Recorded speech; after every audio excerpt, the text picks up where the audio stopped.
नमस्कार, दिल्ली डायलॉग में एक बार फिर से आप सभी का स्वागत है। आपके साथ मैं हूं करुणा शंकर शर्मा और आज हम मौजूद है समयपुर बादली में, जो कि उत्तर पश्चिमी लोकसभा सीट में आता है।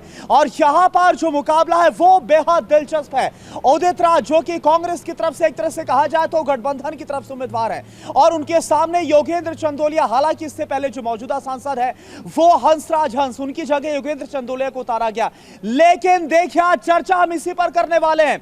ये जो गठबंधन है, यही बड़ी फांस अब कांग्रेस के बनता हुआ नजर आ रहा है, क्योंकि कुछ ही देर पहले, जैसा आप जानते हैं, बड़ी खबर क्या आई? बड़ी खबर यह आई कि अरविंदर सिंह लवली, जो कि कांग्रेस प्रदेश अध्यक्ष, उन्होंने अपने पद से इस्तीफा दे दिया। नाराजगी इस बात को लेकर जताई गई, और खास तौर पर इसी सीट, जो नॉर्थ वेस्ट सीट है और नॉर्थ ईस्ट सीट, इसका जिक्र किया गया है कि यहां पर बाहरियों को, जो आउटसाइडर है, उनको उम्मीदवार बनाया गया। और जो गठबंधन है उससे कांग्रेसी कार्यकर्ता बेहद नाराज है। तो अभी आप देखिए, 1 महीने से भी कम का वक्त बचा हुआ है। ऐसे में ये जो बवाल हो गया है कांग्रेस के अंदर, इस पर अब क्या राय बनती नजर आ रही है, हम बात करते हैं। यह बताइए कि भाई, अभी 1 महीने से कम वक्त बचा है और दिल्ली प्रदेश कांग्रेस के अध्यक्ष अरविंदर सिंह लवली ने इस्तीफा दे दिया है। गठबंधन से नाराजगी, इसका फर्क पड़ेगा क्या? इसका कोई फर्क नहीं पड़ेगा। ये एक औपचारिक है, उन्होंने दे दिया, उनका मन दुखी था। आप ये कहते हैं बाहरी क्षेत्र को दिया है। क्या हमारे हंसराज हंस जी यहाँ से दिल्ली के थे? चाहे उनसे पहले वो दिल्ली के थे? आज तक जो भी बीजेपी आई है, बाउटर लेके आई है, बाहर से लेके आई है। हमारे ये तो उदित राज जी यहाँ से ऑलरेडी 5 साल एमपी रहे, यहाँ से उन्होंने क्षेत्र में कार्य करा है, उन्हीं को टिकट दिया कांग्रेस ने। लेकिन आपको ये बड़ी बात नहीं लगती, जो खुद दिल्ली की पूरी जिम्मेदारी संभाल रहे हैं, वो ये बोल रहे हैं कि भाई, मैं बहुत भारी मन से इस्तीफा दे रहा हूं, यहाँ पर कार्यकर्ताओं में बहुत नाराजगी है?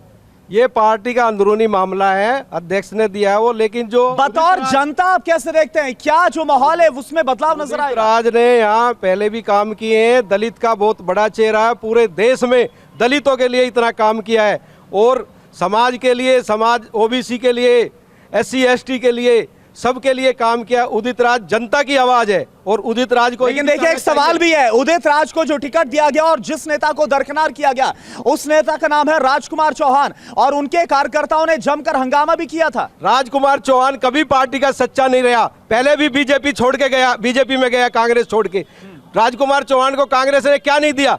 एक छोटे से कार्यकर्ता से 3 बार मंत्री बना दिया, उसके बाद पार्टी छोड़ गया। ये बीजेपी से मिला हुआ है, इसीलिए। कौन बीजेपी से मिला है? राजकुमार चौहान बीजेपी से मिला। और अरविंदर सिंह लवली के बारे में क्या बोलेंगे? सौरभ भारद्वाज बोल रहे हैं कि क्या वो बीजेपी ज्वाइन करेंगे क्या? नहीं, अरविंदर सिंह लवली पार्टी का सच्चा सिपाही है। ठीक है, रोष है पार्टी में, अपने अपने कैंडिडेट को जिताना चाहते हैं। गुस्सा है, गुस्सा है। इस गुस्से का कोई फर्क पड़ेगा अब दिल्ली चुनाव में, दिल्ली में लोकसभा चुनाव में? इस गुस्से का फर्क पड़ेगा। भारतीय जनता पार्टी, नुकसान होगा गठबंधन को? गठबंधन को बिल्कुल नुकसान होगा, क्योंकि नेतृत्व जो है वो सही ढंग से चुनाव में उस प्रकार से कार्य नहीं कर पाया, अपने कार्यकर्ताओं को ही नहीं समझा पाया, तो चुनाव क्या लड़ेंगे? उनमें जो राजकुमार चौहान जी हैं और उदित राज है, उन दोनों में ही सिर्फ फुटबॉल है। तो दोनों जो प्रमुख नेता थे, अब उनमें ही विचार और इतना मतभेद है, तो वो क्या चुनाव लड़ेंगे? दिलचस्प यह है कि जिस सीट पर आज ये शो हो रहा है, जहां पर हम खड़े हैं, खास तौर पर इसका जिक्र किया गया, यहां से उम्मीदवार है उदित राज, कांग्रेस की तरफ से उतारेगा। और अरविंदर सिंह लवली ने बोला, कार्यकर्ता बोल रहे भाई बाहरी को टिकट दिया गया। क्या वाकई में ऐसा है? बाहर, क्योंकि ये बाहरी है उदित राज, राष्ट्र का चुनाव है, इसमें बाहरी और स्थानीय का प्रश्न नहीं है। हाँ। लेकिन ये देश की अस्मिता का चुनाव है, राष्ट्र की सुरक्षा, राष्ट्र का गौरव, राष्ट्र का मान और राष्ट्र की विदेश नीति, इन सब मुद्दों को देखते हुए चुनाव है। इसलिए हम राष्ट्र के परिप्रेक्ष्य में इस चुनाव को देखना चाहिए। राष्ट्र क्या चाहता है, राष्ट्र की सुरक्षा क्या चाहती है, राष्ट्र का गौरव किस में है, राष्ट्र का मान किस में है। G20 हुआ पहली बार। मेरा सवाल अभी इसी पर ही है। ये बताइए कि अरविंदर सिंह लवली का इस्तीफा क्या गठबंधन के खिलाफ जाएगा? नहीं, गठबंधन से इस इस्तीफे का कोई लेना देना नहीं है। उसने अपनी पद से इस्तीफा। अरे गठबंधन का ही तो हवाला दिया गया ना इस्तीफे के पीछे, इसी को लेकर नाराजगी थी। अक्सर जब इलेक्शन आता है तो हर आदमी अपने चहेतों को टिकट दिलाने की कोशिश करता है। उन्होंने भी कोशिश की थी, राजकुमार चौहान उनके साथ मंत्री रहे हैं, तो उन्होंने कोशिश की थी कि मैं इनको टिकट दिलाने में कामयाब हो जाऊं। वो नहीं हो पाए, पार्टी का फैसला था। पार्टी ने, उदित राज एक नेशनल चेहरा है पूरे all over India, Udit Raj ji एक SC/ST के लिए जो मुहिम चलाते हैं, काम करते हैं, वो एक अलग पार्टी लेकर चलते हैं, वो पब्लिक के हित के लिए कार्य करते हैं। और वो जब बीजेपी में थे, जब भी उन्होंने हित के काम किया और आज भी वो हित का काम करेंगे, ये इसी उम्मीद से हम लोग सब उनके साथ खड़े हैं। और आज भी लवली ने अगर इस्तीफा दिया तो मैं कहूँगा कि वो कहीं ना कहीं उसने गलत किया है। गलत किया है, क्या आपको भी लगता है कि गलत हुआ है?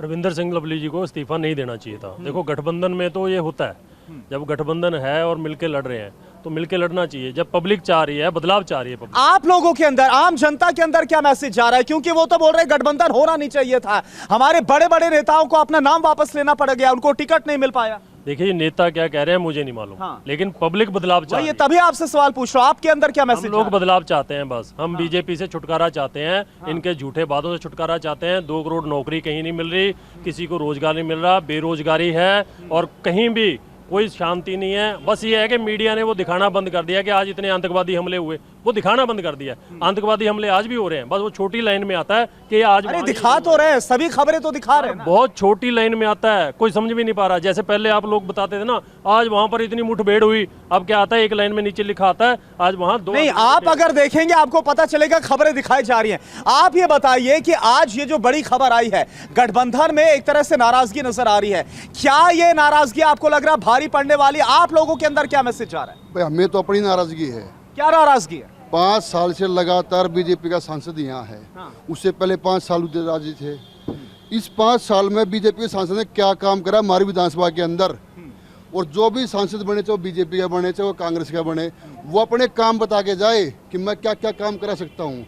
कल कोई बन जाते हैं, इनके पास जाते हैं जी हमारा काम करना, क्या काम भाई? नाली की सफाई नहीं हो रही, ये मेरा काम नहीं है, ये तो निगम परिषद का काम है।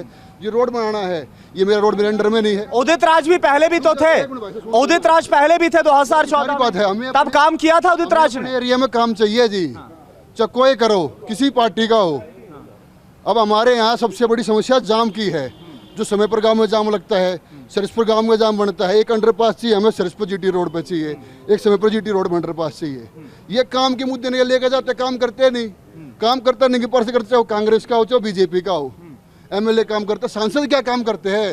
अरे कोरोना में इतनी मौत हो गई, काम को लेकर आपकी नाराजगी है? कोरोना में इतनी मौत होगी हमारे एरिया के अंदर, या पूछने के लिए किसी के पास भाई कि किसका मरा, किसका जिया, कौन जवान कौन बुढ़ा? आज वोट देने के लिए हमें लाइन में लगना पड़ेगा। और एक टाइम लाइन पे हमने अर्थी लेकर लाइन में लग गए थे हम कि अभी तुम्हारा नंबर नहीं आया, तुम खड़े रहो। लाश जलाने के लिए लाइन में लगना पड़ा था। ये सांसद सिस्टम कहाँ थे भाई? किसको सिलेंडर दिलवाया, किसका एडमिशन कराया, किसका को भर्ती कराया हॉस्पिटल के अंदर? अच्छा, एक बात बताइए, जो मैं आपसे सवाल पूछ रहा हूं, उदित राज जो एक बार फिर से मौजूदा यहाँ पर उम्मीदवार है, पहले भी वो यहाँ से सांसद 2014 में रहे, उस बार बीजेपी से थे। जब वो सांसद थे तब काम किया था, कोई विश्वास है उन पर? भाई वो तो पब्लिक बताएगी, अब तभी तो आपसे सवाल कर रहा हूं। पब्लिक बताएगी ना, उन्होंने काम किया तो जीत जाएंगे। काम किया था पहले उदित राज काम ने? किया है, काम किया था, बिल्कुल किया। आप बताइए, काम किया था उदित राज ने पहले? काम किया होता तो बीजेपी उनको टिकट नहीं देती। हाँ, जो कि कांग्रेस एक इंटरनेशनल पार्टी है, वो अपने लाइन अलायंस से भटक गई है जी। हाँ, उनको कार्यकर्ता पर नहीं भरोसा है, न कार्यकर्ता कांग्रेस के उन पे भरोसा है, इसी चक्कर बस। ये बताइए, जनता को किस पर भरोसा है? जनता को तो बीजेपी भरोसा था और है और रहेगा। क्योंकि भरोसे की वजह क्या है? भरोसे की वजह सबसे बड़ी तो ये है कि पहले जहाँ कांग्रेस वाले कहते थे कि आम आदमी चोर है और आम आदमी वाले कहते थे कि कांग्रेस चोर है, अरे वो दोनों भाई भाई हो रहे हैं। जहाँ उदित राज पहले बीजेपी में थे, उसको निकाल दिया गया उसके कामों की वजह से, जो उसने इतनी ज़्यादा वो करी, धांधलेबाजी करी। बीजेपी किसी भी चोर को नहीं रखती, लेकिन कांग्रेस हर चोर को रखती है। सबसे बड़ी वजह ये है। लेकिन कल देखिए, ठीक है, मैं इस मुद्दे पर ही आ रहा हूं, इस पर एक सवाल फिर आगे। कल ही मल्लिकार्जुन खड़गे का एक बयान आया, उन्होंने बोला बीजेपी भाई दूसरे जो दल है, उनके जो नेता हैं, उनको ले लेकर चुनाव जीतना चाहती है। भाई साहब के बातों का जवाब देना चाहूंगा। देश का प्रधानमंत्री 27 तारीख को बोलता है कि 72,000 का घोटाला शरद पवार ने किया है, और वो व्यक्ति 1 तारीख को मात्र 4 दिन बाद जाके बीजेपी ज्वाइन करता है और उसके ऊपर कोई कार्रवाई नहीं होती। कोई कार्रवाई आज तक नहीं हुई। क्या ये ठीक है? अगर विपक्ष के लोग चोर हैं, भ्रष्टाचारी हैं, गलत हैं, बेईमान हैं, तो बीजेपी उनको अपने पास क्यों लेती है? सीना ठोक के बोले कि हम ईमानदार पार्टी हैं और इन लोगों को अपने पार्टी के अंदर हम नहीं लेंगे। लेकिन एक मुद्दा है, देखिए, अरविंदर सिंह लवली ने भी जो इस्तीफा दिया, उन्होंने एक वजह यह भी बताई कि ये वही आम आदमी पार्टी है जो कि मन गढ़ंत झूठे आरोप कांग्रेस पर लगाती थी, और उससे गठबंधन करने से कार्यकर्ता और जो नेता है प्रदेश के, वो बेहद नाराज थे। देखिए अरविंदर सिंह से हमें कोई मतलब नहीं है। मैं सिर्फ हाथ जोड़ के अपील करूंगा कांग्रेस पार्टी के कार्यकर्ताओं से और आम आदमी के पार्टी के कार्यकर्ताओं से, जिस व्यक्ति को टिकट मिला उदित राज को, दिल खोल के उसको समर्थन करें और उसको जिताएं। एक कार्यकर्ता का यही मतलब होना चाहिए।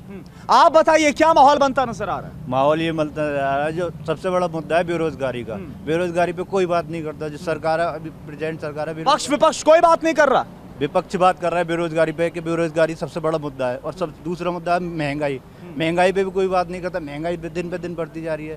सब हम पब्लिक मतलब बदलाव चाहती है। बदलाव होना चाहिए कि महंगाई को लेकर और बेरोजगारी को लेकर। ठीक है, यहाँ पर कुछ और भी लोग मेरे सामने हैं। आप बताइए मुद्दे क्या आपके लिए बनते नजर? मुद्दे बनते हैं, केजरीवाल ने आज तक कोई काम नहीं किया, ये भी भ्रष्ट है। दुनिया जो एक पौवा पीती थी आज 2 बोतल दारू पे ला दिया उसने, फ्री करके करोड़ों का घपला कर दिया है। सरकारी इसने जो जितने भी ठेके बंद करके अपने ठेकेदारों को सबको करोड़ों का अपना फायदा करा इसने अपने आदमियों को, और इसलिए आज वो जेल के अंदर है। सुनीता केजरीवाल को आपने सुना, कल से उन्होंने कैंपेनिंग शुरू की है। उन्होंने कल भी बोला, आज भी लगातार कैंपेनिंग करी। वो ये बोल रही है कि भाई लोकतंत्र को खत्म किया जा रहा है। ये जो चुनाव है वो लोकतंत्र को बचाने का है, तानाशाही को खत्म करने का है। ऐसा कुछ नहीं है, ये सब बातें बनाने वाली है। जो कुछ है ये निरा भ्रष्टाचार है इसका, केजरीवाल का। अरे निरा चोर है, इसलिए आज जेल के अंदर सब जानते हैं। धीरे धीरे इसका चेहरा लोगों के सामने आ रहा है। कुछ सामने आया? आ रहा है सामने। कोई चोरी सामने आई? स्टोरी सब दिख रही है। कोई चोरी सामने आई? चोरी आई क्यों नहीं रही? सब कुछ आ रहा है सामने। इसका जो जितना करोड़ों का घोटाला इसका सब सामने देख नहीं रहे लोग। क्या बोल रहे हैं आप? ट्रेल सामने आ चुकी है। अन्यथा अभी तक इनको अदालत से जो जिसके लिए इतने प्रयासरत हैं, जमानत मिल जाए, किस किस कीमत में मिल जाए, किस तरह से मिल जाए, बस जमानत चाहिए। अन्यथा कोर्ट इतना समझदार है, उनको जमानत दे देता। क्योंकि एक सिटिंग मुख्यमंत्री हैं, अभी तक उन्होंने इस्तीफा नहीं दिया है। क्यों नहीं दिया, उसका क्या कारण है? ये भारत में पहली बार ऐसा हुआ है एक सिटिंग मुख्यमंत्री को जेल भेजा गया है। ये बहुत बड़ी बात है और शर्म की भी बात है कि हमें दिल्ली में ऐसा नेतृत्व मिला। यही सवाल तो आम आदमी पार्टी उठा रही है। कल जो एफिडेविट दिया गया, आप आ गया ये, वो अरविंद केजरीवाल की तरफ से बोला गया कि भाई ये जानबूझकर चुनाव था, इसी वजह से उनको गिरफ्तार किया गया। दबाने की कोशिश है आम आदमी पार्टी को, ये कहा गया। ऐसा कुछ नहीं है जी, कोई दबाने की जरूरत वो कोशिश नहीं है, कुछ नहीं है। जो जिस लेवल पे चोर है उस हिसाब से आगे। कौन है चोर, कौन है? आम आदमी पार्टी। आम आदमी पार्टी ने जो आज तक इतनी चोरी की, वो आज धीरे धीरे उसी। आम आदमी पार्टी तो खुद को कट्टर ईमानदार बोलती है। इतनी ईमानदार है कि 42 करोड़ अपने मकान में लगा दिए जी। उनका वो मनीष सिसोदिया अंदर है, खुद अरविंद केजरीवाल जी अंदर है, सत्येंद्र जैन जी अंदर है। इतनी अगर ईमानदार है, इतनी अच्छी पार्टी होती तो कहाँ होती है? बाहर होती, सत्ता में आराम से मजे ले रही होती है। अभी ये इतनी चोरी की, इन्होंने इतना सब कुछ किया, इसीलिए तो ये अंदर बैठे हैं। ठीक है, यहाँ पर हाँ आप बोलिए। हमें लोकतंत्र को बचाना है, संविधान को बचाना है। केजरीवाल जी जो आज अंदर हैं, लोकतंत्र संविधान खतरे में है क्या? बिल्कुल, दोनों खतरे में है। हमें संविधान को कैसे खतरे में? कैसे खतरे में? पूरे खतरे में। आप देख रहे हैं हमारे केजरीवाल जी को अंदर किया हुआ है। आज तक उन पर साबित नहीं हो पाया कितने पैसे। यहाँ आपने सुना, वो बोल रहे हैं कि अगर कुछ गलत किया है, उन्होंने घोटाला किया इसलिए वो अंदर है, ये लोग बोल रहे हैं। कांग्रेस का आम पार्टी का गठबंधन हुआ, दूसरे दिन केजरीवाल जी को अंदर कर दिया। ये सब बीजेपी की चाल है। बीजेपी ने सोचा केजरीवाल जी रोड पे आएंगे, प्रदर्शन करेंगे, इनके बीजेपी का कार्रवाई करेंगे, यहाँ पर 7 सीट कांग्रेस जीतेगी, आम पार्टी जीतेगी। ये आज हम कह के जा रहे हैं। कांग्रेस पार्टी, आम पार्टी दोनों मिलकर लड़ रही है। ये मोदी जी को बर्दाश्त नहीं हुआ, इसलिए हमारे ऊपर झूठे आरोप लाए गए हैं। मनी ट्रेल मिल रही है बीजेपी के खाते में 60 करोड़ रुपए की। ठीक है, बीजेपी के खाते में मनी ट्रेल मिल रही है और यहाँ 2.25 साल। आप चंदे की बात कर रहे हैं? बिल्कुल सर, 2.25। लेकिन चंदा तो सबके पास गया ना, विपक्षी दलों के पास भी गया। चंदा क्या होता है? जैसे हमारे यहाँ ना गली में गुंडे होते हैं, कोई पुराने देखे होंगे आपने फिल्मों में, वो जाते हैं दुकानदार को चक्कू दिखाते हैं और उससे पैसा ऐंठते हैं। और इनका चक्कू ईडी है, इनका चक्कू सीबीआई है, इनका चक्कू आईटी है। अगर ये इतने ईमानदार थे, जब ईडी की रेड पड़ी तो उसके बाद वो पार्टी चंदा देगी क्या? तो जोर से चंदा ले रहे हैं ना। देखिए, मनी ट्रेल मिल रही है बीजेपी के खाते में और ये कह रहे हैं मनी ट्रेल। कोर्ट सबूत मांग रहे हैं इनसे, भाई एक सबूत तो दे दो। लेकिन इन्होंने बहुत चालाकी से, बहुत हंडे हुए बदमाश लोग हैं, ये तड़ीपार लोग हैं, इनको मालूम है कानून का कैसे इस्तेमाल करना है। वो क्या आप लोगों को ऐसा लग रहा है कि बिना सबूत के अरविंद केजरीवाल को अंदर किया गया है? सबसे पहले तो TV9 भारतवर्ष आपका बादली गांव में हार्दिक अभिनंदन। बताइए आपको क्या लग रहा है? ऐसा सीधी सी बात मैं कहना चाहूँगा, जो 2014 में जो मोदी मैजिक चला था वो मोदी मैजिक अब नहीं चलेगा, क्योंकि उस समय भी जो 2 करोड़ रोजगार की बात थी और जो 15 लाख रुपए थे, आज उसी इंतजार में सारे लोग हैं। और रही बात जो आज केजरीवाल की बात कर रहे हैं, तो केजरीवाल जी जब आए सत्ता में वो पब्लिक को भी मालूम था, और दिल्ली का विकास भी देख लीजिए, वो आपके सामने ही है। रही जो मोदी मैजिक की बात है, वो कैंडिडेट पे ही चलेगा इस बार। 2024 का जो चुनाव होगा वो पूरे भारतवर्ष में ये मोदी मैजिक नहीं चलेगा। ठीक है, यहाँ कुछ महिलाएं भी है, ये बताइए महिलाओं के मुद्दे क्या हैं? बताइए आप, क्या मुद्दे हैं आपके? हमारे यही मुद्दे, हमें बीजेपी से कोई फायदा नहीं हुआ और नहीं होगा। मरते मर जाए, जिंदा में रहे तो कांग्रेस मिली, और मरते में भी कांग्रेस मिलती और कांग्रेस से ही चलते हैं। आप क्या बोल रही हैं? क्या मुद्दे हैं आपके लिए? मुद्दा यही है, कांग्रेस जितना किया कर रहे हैं वो कोई भी नहीं। 10 साल से तो केंद्र में बीजेपी की सरकार है, खुश है? कुछ नहीं कर रहे हैं, कुछ नहीं कर रहे हैं। जब कहेंगे एमपी बन जाओ तब तो माता है, बहन है, पाँव जोड़ेंगे, हाथ जोड़ेंगे। जब होने के बाद कभी आज तक झांकने नहीं गए। क्या बोल रही हैं आप? मैं तो यही बोल रही, कांग्रेस के साथ है और कांग्रेस के साथ ही रहेंगे। उदित राज जीतेंगे क्या? या फिर इस बार तो देखिए अरविंदर सिंह लवली ने बोल दिया कि नाराजगी तो यहाँ कार्यकर्ताओं में। कितना फायदा करा, लेडीज को करा, राशन फ्री करे, वो जेल में घेर दिया। तो बीजेपी की क्यों ना घेरते? लोग बोल रहे हैं कि घोटाला करके जेल में चले गए। नहीं करा, झाड़ू वाला ने सही करा, वो बेचारा। घोटाला नहीं हुआ? क्या घोटाला हुआ बताओ? बताओ कांग्रेस ने क्या क्या ना किया? विधवा का अब क्या हो रहा? न राशन कार्ड बन रहा, न राशन टाइम से मिल रहा, क्या हो रहा बताओ? हम चाहते हैं कि कांग्रेस या राशन कार्ड भी बनवाया, हाँ, विधवा बेचारी परेशान हो रही है। चलिए ठीक है,